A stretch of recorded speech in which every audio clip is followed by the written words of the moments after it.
মহান রব্বুল আলমিনের দরবারে প্রথম শুকরিয়া আদায় করি। 5 মে 2013 সালে যে গণহত্যার শিকার আমরা হয়েছিলাম, আল্লাহ রব্বুল ইজ্জত এই গণহত্যা থেকে আমাকে বাঁচিয়ে রেখে আপনাদের সাথে আজকে বসার আলোচনা করার যে সুযোগ দিয়েছেন, এই জন্য আল্লাহর দরবারে শুকরিয়া আদায় করি। আমরা ইতিহাসে কারবালার বিভৎস, নির্মম, নিষ্ঠুরতম হত্যাযজ্ঞের ইতিহাস আমরা পড়েছি। চেঙ্গিস খান, হালাকুহানের ইতিহাস পড়েছি। ব্রিটিশ বেনিয়া গোষ্ঠীর অত্যাচার, জুলুম, নির্যাতন, নিষ্পেষণের ইতিহাস আমরা পড়েছি। কিন্তু 2013 সালের 5 মে ভারতীয় আধিপত্যবাদী, আগ্রাসনবাদী, হিন্দুত্ববাদী জালেমদের এদেশীয় এজেন্ট খুনি হাসিনা যে গণহত্যা চালিয়েছে, এটা সমস্ত গণহত্যাকে হার মানিয়েছে।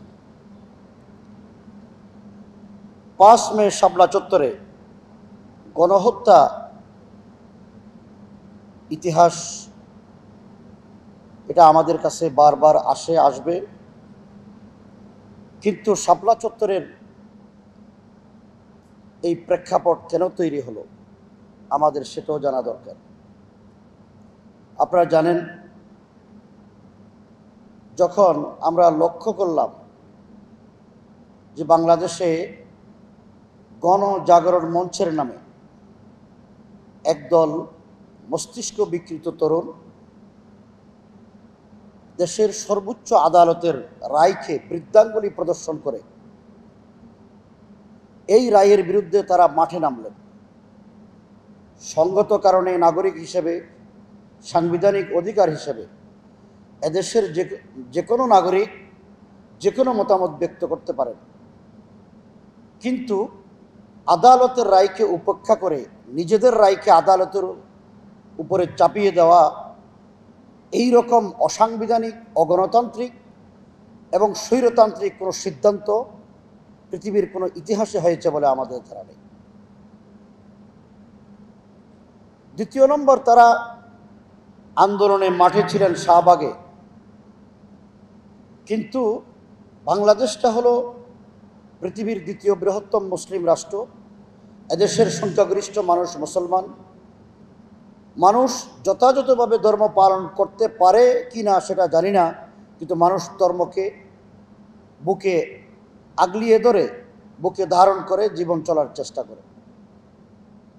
এই জায়গায় আমরা লক্ষ্য করেছি শাহবাগী গণজাগরণ মঞ্চের কতিপয় ব্লগার মুক্ত বুদ্ধি চর্চার নামে, বাক স্বাধীনতার নামে সর্বপ্রথম তারা আঘাত করতে লাগলেন আমাদের মহান স্রষ্টা, মহান রব্বুল আলমিনের উপরে। তারা আঘাত করে বসলেন আমাদের জীবনের চাইতেও যিনি সবচাইতে বেশি প্রিয় নবী হজরত মুহাম্মদ সাল্লাল্লাহু আলাইহি ওয়াসাল্লামের চারিত্রিক বৈশিষ্ট্যের উপরে। তারা আঘাত করতে লাগলেন উম্মাহাতুল মুমিনিনদের চরিত্রের উপরে। তারা আঘাত করলেন সর্বশেষ কোরআনের উপরে।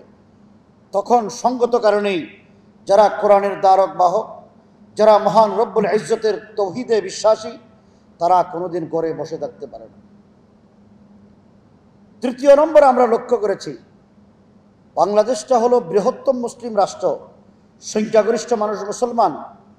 এই মুসলিম অধ্যুষিত বাংলাদেশের বৃহত্তর জনগোষ্ঠীর ধর্ম, সংস্কৃতি, সভ্যতা, তাহজিব, তামাদ্দুন আবহমান কাল থেকে বাঙালি মুসলিম সংস্কৃতির বিরুদ্ধে তারা লড়াই শুরু করলেন। তাদের এই লড়াইয়ে সারা বাংলাদেশে গণজাগরণের নামে গ্রামে গ্রামে মানুষ মুক্তিযুদ্ধের চেতনার নামে মানুষকে জড়ো করলেন। আপনারা লক্ষ্য করেছেন বাইতুল মোকাররম জাতীয় মসজিদের মতো একটা ন্যাশনাল মসজিদে জুমার দিন 1.5 কাতারের উপরে মুসল্লি হয়নি। এই পত্রিকার কাটিং এখনো আমার কাছে আছে। দৈনিক ইনকিলাব রিপোর্ট করেছেন গণজাগরণ মঞ্চের এই কথিত ভারতীয় এজেন্টদের উৎপাত আর অত্যাচারের ভয়ে মানুষ মসজিদে আসেনি। চট্টগ্রাম আমার বাড়ি, চট্টগ্রাম আন্দরকিল্লা শাহী মসজিদে মুসল্লিরা ভয়ে মসজিদে যেতে সাহস করেনি।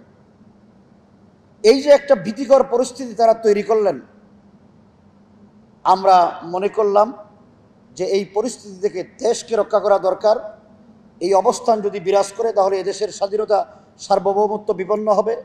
স্বাধীনতা সার্বভৌমত্ব যদি বিপন্ন হয়ে যায় তাহলে এদেশের সংখ্যাগরিষ্ঠ মানুষের ধর্ম, সংস্কৃতি, সভ্যতা সব কিছু এই দেশ থেকে মুছে যাবে। সুতরাং আমি একজন দেশের নাগরিক হিসেবে মাতৃভূমির প্রতি ভালোবাসা, মমতা নিয়ে এবং দিন, ধর্ম, সভ্যতা, সংস্কৃতিকে অক্ষুণ্ণ রাখার জন্যে এই দেশের ওলামায়ে কেরাম, হেফাজতে ইসলামের প্রতিষ্ঠাতা আমির আল্লামা শাহ আহমদ শফি রহমতুল্লাহ আলার নেতৃত্বে দেশবাসীকে গর্জে ওঠার আহ্বান জানালেন।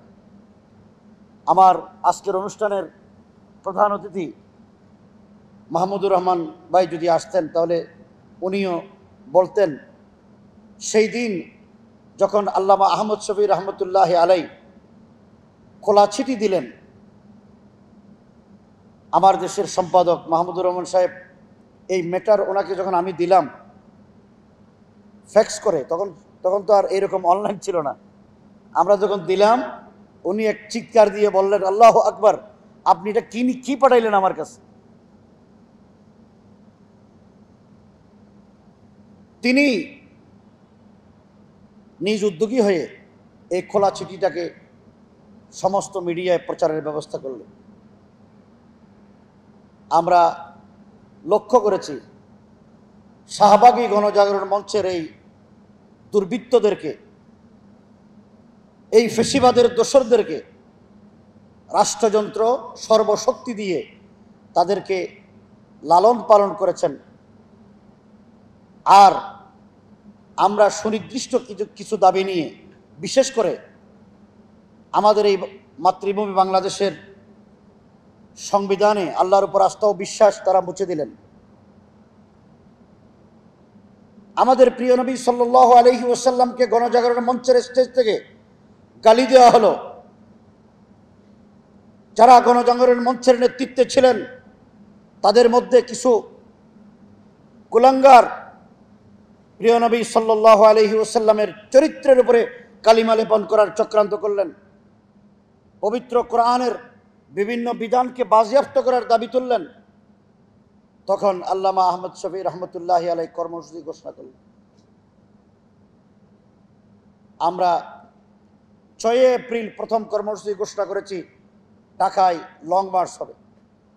মানুষ পঙ্গপালের মতো এই ভারতীয় আধিপত্যবাদী শক্তির মোকাবেলায় লং মার্চের শরিক হয়েছে।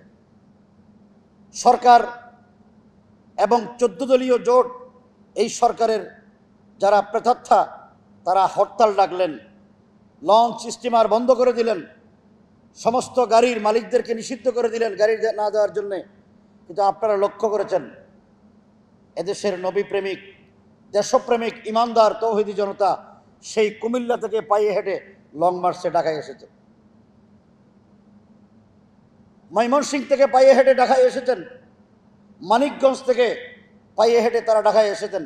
কোনো বাধা তাদেরকে রুখতে পারে নাই। লং মার্চ সফল হওয়ার পর আমরা 1 মাসের আলটিমেটাম দিয়ে ঢাকা অবরোধের কর্মসূচি দিয়েছি 5 মে 2013 সালে।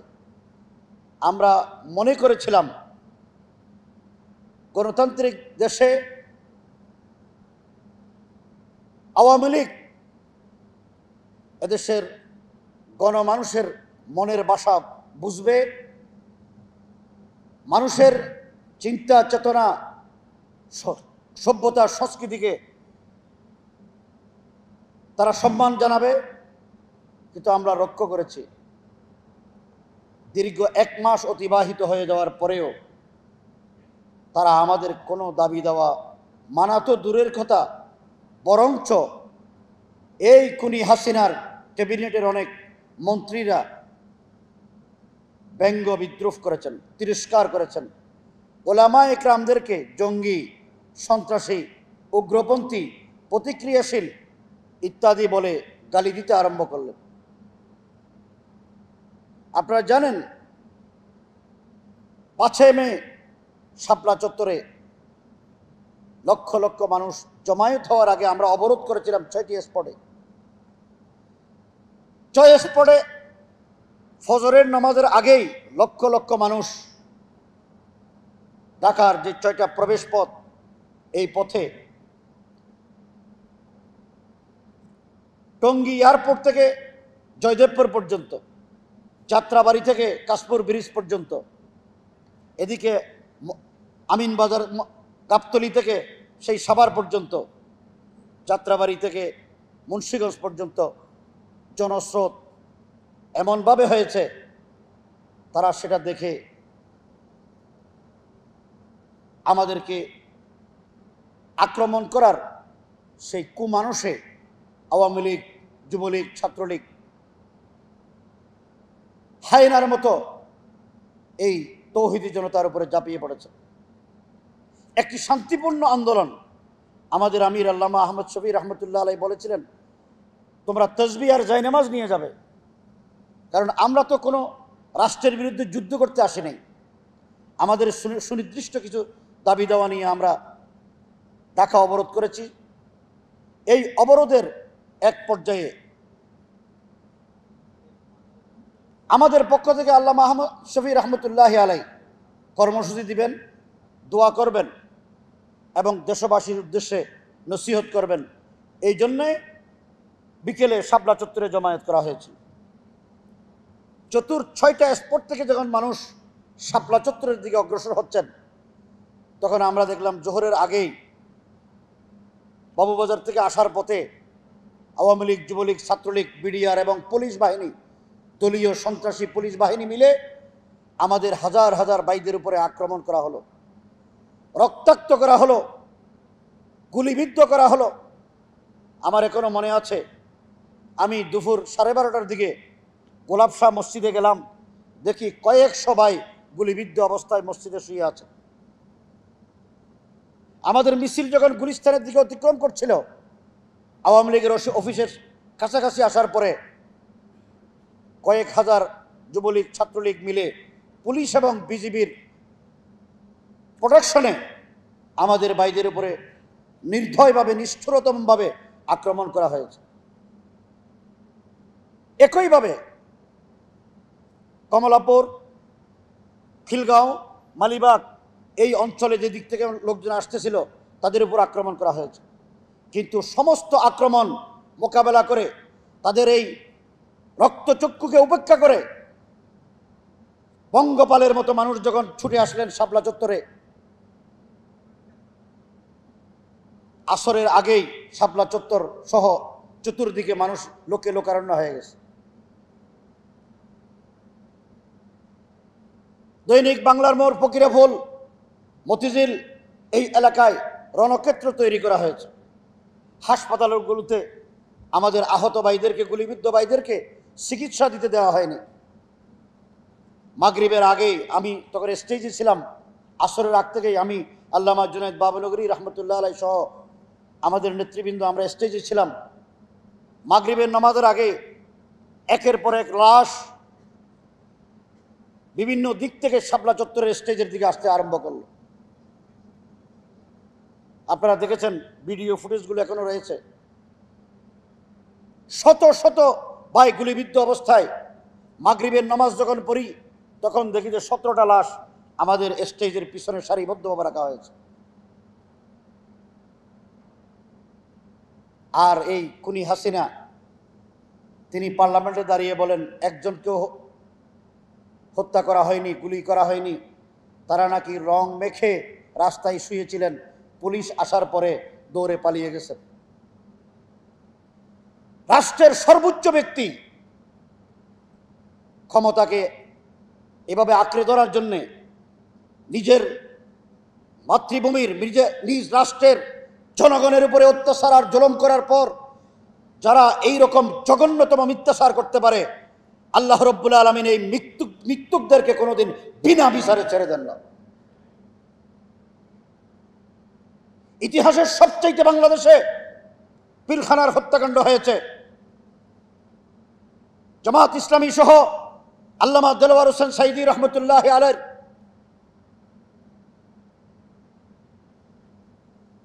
রায়ের বিরুদ্ধে জনগণ যেভাবে ফুঁসে উঠেছিলেন, তাদের উপরে যে গণহত্যা চালানো হয়েছে, 21 সালে যে গণহত্যা চালানো হয়েছে, 24-এর আন্দোলন, আমাদের সন্তানরা, তরুণ প্রজন্ম, ছাত্র জনতা রক্ত দিয়ে দেশকে নতুনভাবে স্বাধীন করেছেন। এর চাইতে বেশি রক্ত ঝরেছে শাপলা চত্বরে।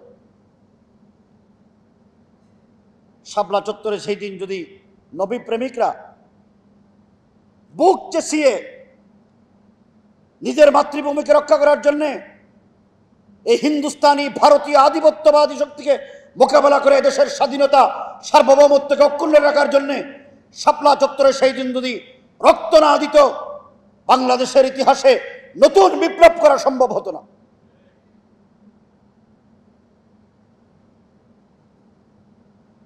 কেমন নির্মমতা! আমি আপনাদেরকে দুই একটি ঘটনা শোনাই। আমরা যখন রাত 12টা হয়ে গেল, তারপর আপনারা দেখেছেন মোবাইল নেটওয়ার্ক বন্ধ করে দেওয়া হয়েছে, ইলেকট্রিসিটি বন্ধ করে দেওয়া হয়েছে, বিদ্যুৎ বন্ধ করে ঘুটঘুটে অন্ধকারে পরিণত করা হয়েছে। মানুষ সারাদিন ক্লান্ত শরীর নিয়ে মাদ্রাসার আলেম উলামা, তালেব ইলম, বেগুনা মাসুম বাচ্চারা, আলেম, হাফেজ, মুহাদ্দিস, মুফাসসির, দিনদার, মুত্তাকি, আল্লাহওয়ালা, নবী প্রেমিক, দেশপ্রেমিক মানুষরা যখন ক্লান্ত অবস্থায় কেউ নামাজ পড়ে, কেউ জিকির করে, কেউ তাহাজ্জুদ পড়ে, কেউ তেলাওয়াতে কোরআন করে, এই সময় যৌথ বাহিনী আক্রমণ শুরু করল। এর আগেই আমি 12:30টার দিকে স্টেজ থেকে নেমে নিজের প্রয়োজনে একটু কমলাপুরের দিকে যাচ্ছিলাম। আওয়ামী লীগ এবং যুবলীগ, ছাত্রলীগ এগুলি কত বড় হয় না, তার একটা দৃষ্টান্ত আপনাদেরকে দেই। আমি যখন কমলাপুর স্টেশনের পশ্চিম পাশে বিআরটিসি যে ডিপো আছে, স্টেশন আছে, ওখানের পশ্চিম দিকে দেখি একটা গুলিবিদ্ধ এক ভাইকে ভ্যান গাড়িতে করে 4 জন ভাই নিয়ে আসতেছেন, স্টেজের দিকে নিয়ে আসতেছেন। হয়তো উনি জীবিত না মৃত আমি জানি না। যখন বিআরটিসির গাড়ির স্টেশন সামনে অতিক্রম করে সামনের দিকে আসলেন, আমি দেখলাম উত্তর দিক থেকে 10-12 জন লাঠি সোটা নিয়ে এসে এই ভ্যান গাড়ির উপরে যে লাশ ছিল বা যে গুলিবিদ্ধ ভাই ছিল তার উপরে তাকে বহন করে যেই 4 জন আসতেছিলেন, নিয়ে আসতেছিলেন, তাদের উপরে এমনভাবে তারা লাঠিফিটা করলেন, এরাই আহত হয়ে গেলেন। এরপরে ভ্যান গাড়ির উপরে যে লাশ, এই লাশকে আমার চোখে দেখেছি যেভাবে নির্মম নিষ্ঠুরভাবে তারা পিটাইছেন, এরকম নির্মমতা পৃথিবীর ইতিহাসে আর কেউ দেখাইতে পারে না।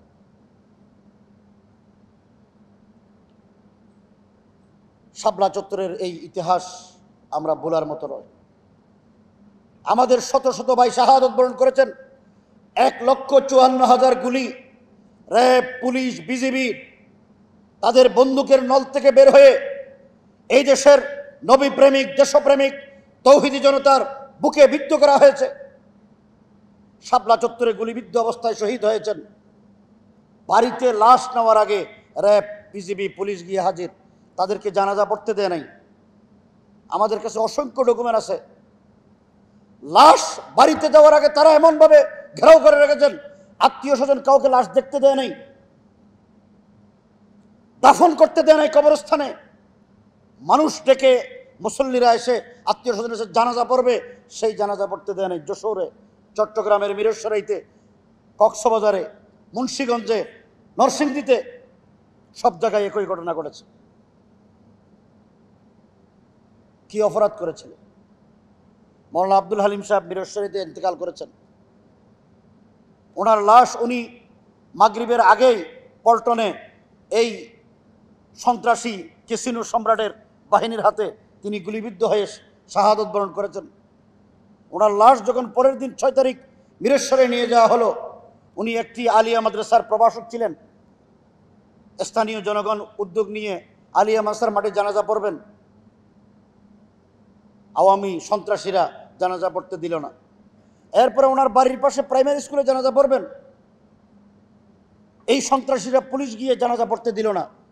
শেষ পর্যন্ত পাবলিক জনগণ উত্তেজিত হয়ে নারী পুরুষ যখন দা ছুরি লাঠি ছোটা নিয়ে মাঠে আসলেন, শেষ পর্যন্ত ধান খেতে পানিতে লাশ রেখে জানাজা পড়ানো হয়েছে। এটাই তো বাংলাদেশের ইতিহাস। 5 তারিখের পরে অনেকে বলেন যে হেফাজুল ইসলামের নেতৃবৃন্দ এতদিন হয়ে গেল লাশের একটা তালিকাও প্রকাশ করতে পারল না। ভাইরা আমার, এই জালেমরা ফেসিস্টরা কি অত্যাচার করেছে আমাদের হেফাজতের দায়িত্বশীলদেরকে। 5 তারিখের পরে আমি নিজে 2 বছর বাড়ির চেহারা দেখি নাই, পলাতক অবস্থায় ছিলাম। আমার বিরুদ্ধে 124টা মামলা দেওয়া হয়েছে।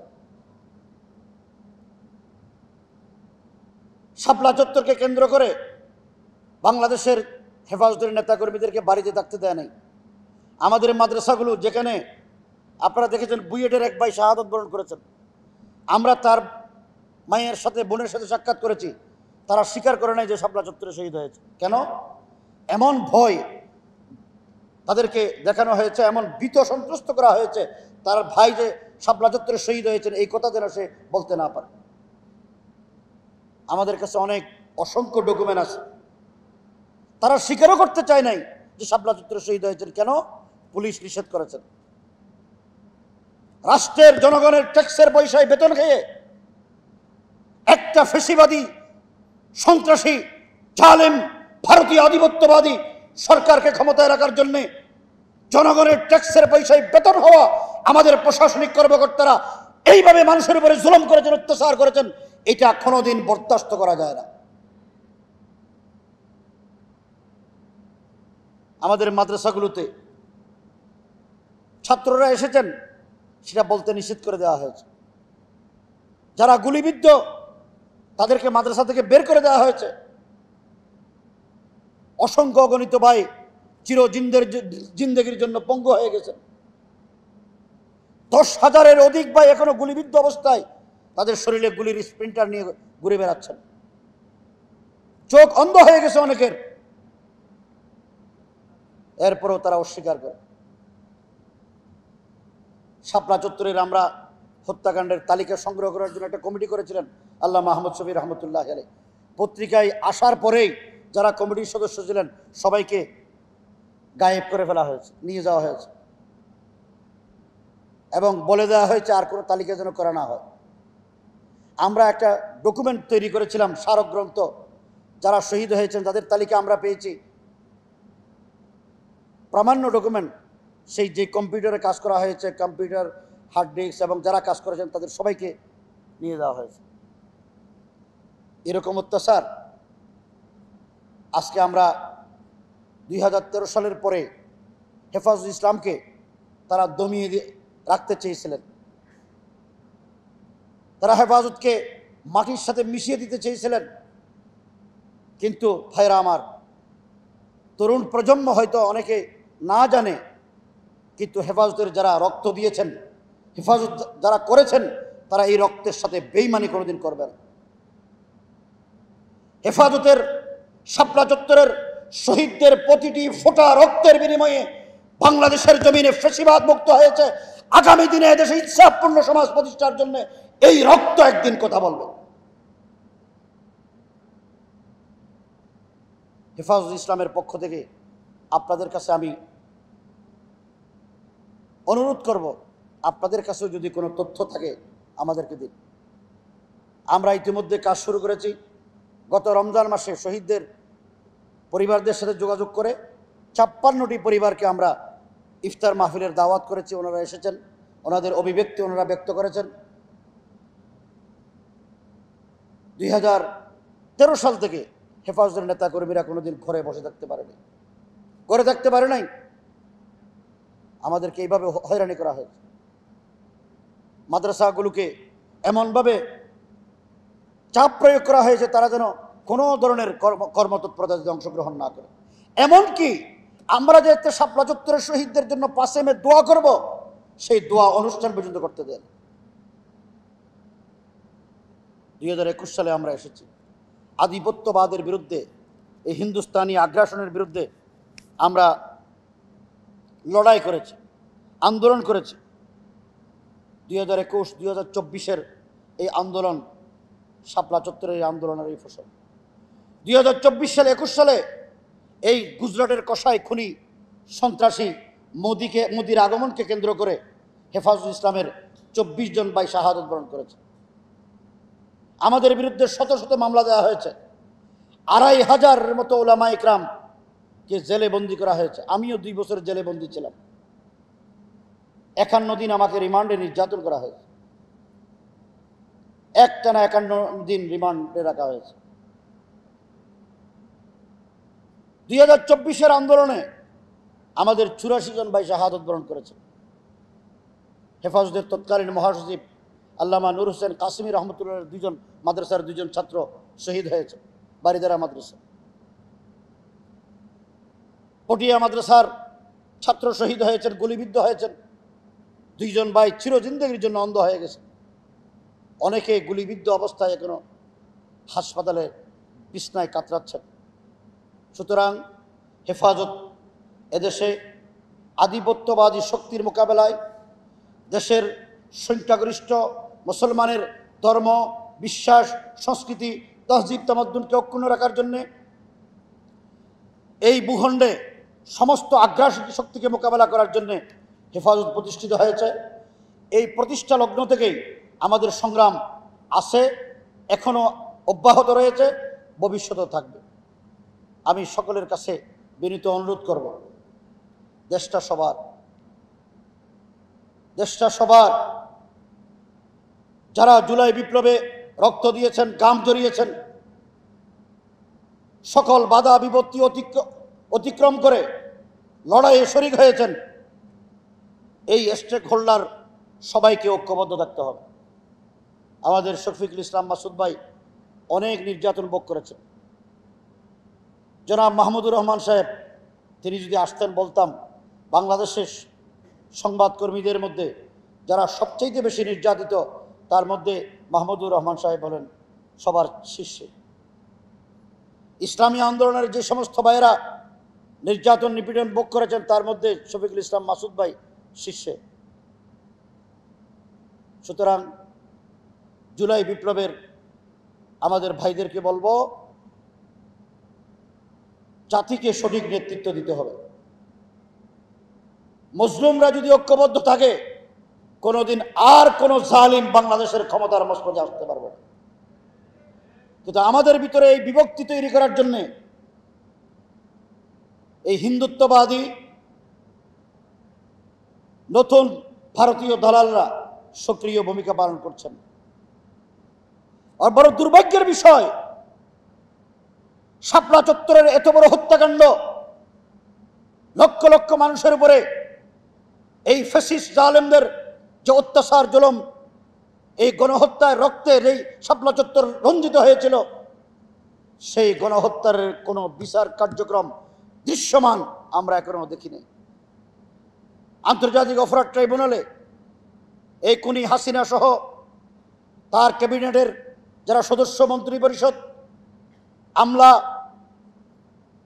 তাদের দোসর, তাদের বিরুদ্ধে আমরা আন্তর্জাতিক অপরাধ ট্রাইব্যুনালে হেফাজতুল ইসলামের পক্ষ থেকে আমি বাদী হয়ে মামলা দায়ের করেছি। এই মামলায় তদন্ত সাপেক্ষে অপরাধ ট্রাইব্যুনাল খুনি হাসিনা সহ 9 জনের বিরুদ্ধে গ্রেফতারি পরোয়ানা জারি করেছে। বাকিদের বিরুদ্ধে তদন্ত চলছে। আজকের এই 36 নয়া আজাদির বুদ্ধিভিত্তিক আন্দোলনের ভাইদের এই প্ল্যাটফর্ম থেকে আমরা সরকারের কাছে স্পষ্টভাবে দাবি জানাতে চাই, আপনারা পিলখানা হত্যাকাণ্ডের সুষ্ঠু তদন্তের জন্য কমিশন গঠন করেছেন। জুলাই বিপ্লবের হত্যাকাণ্ডের কমিশন হয়েছে, শাপলা চত্বরের সঠিক তদন্ত সাপেক্ষে অপরাধীদের শনাক্ত করে বিচারের মুখোমুখি করার জন্য কমিশন গঠন করতে হবে। এই দেশের উলামা ইকরাম দেশপ্রেমিক, এদেশের মাদ্রাসার ছাত্র জনতা দেশপ্রেমিক, এদেশের তৌহিদি জনতা দেশপ্রেমিক, যারা জনগণের ট্যাক্সের পয়সায় বেতন খেয়ে এদেশ থেকে রাজনীতির নামে লুটপাট করে দেশের টাকা যারা বিদেশে পাচার করে বেগম পাড়ায় বাড়ি করে, তারা কোনোদিন দেশপ্রেমিক হতে পারে না। আজকে এই চক্র দেশপ্রেমিক জনতার বিরুদ্ধে মুক্তিযুদ্ধের চেতনার নামে দেশকে বিভক্ত করার চক্রান্ত 16টি বছর আমরা দেখেছি। নতুন ভাবে যারা ক্ষমতার স্বাদ নেওয়ার স্বপ্ন দেখছেন, তারাও তাদের সুরে কথা বলছেন। আমাদের বক্তব্য পরিষ্কার, আওয়ামী জালেম ফ্যাসিস্টদের মোকাবেলায় আমরা যেরকম ঐক্যবদ্ধভাবে লড়াই করেছি, আগামীতে দেশকে ইনসাফপূর্ণ রাষ্ট্র পরিণত করার জন্য, ভারতীয় আধিপত্যবাদকে মোকাবেলা করার জন্য, এই দেশের তৌহিদি জনতার অস্তিত্বকে যারা বিপন্ন করে দিতে চায়, তাদেরকে মোকাবেলা করার জন্য সবাইকে ঐক্যবদ্ধ থাকতে হবে।